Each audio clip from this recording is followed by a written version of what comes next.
首先准备洗干净的小葱100克，控干水分或用厨房用纸擦干水分，切成葱段，把葱白和葱叶分开放。下面准备拌面汁，白糖5克，老抽3克，鸡汁5克，开水30克，温度100摄氏度，搅拌至白糖融化。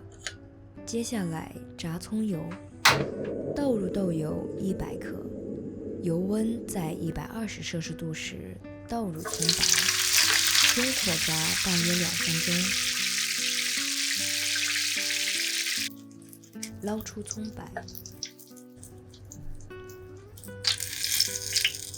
随后放入葱叶，中火炸大约2分钟。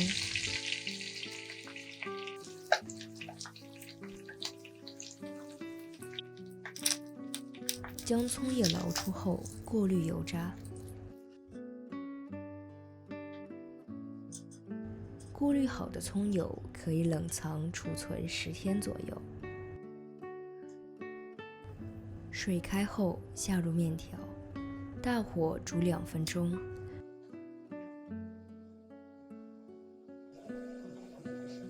捞出控干水分，放入碗中。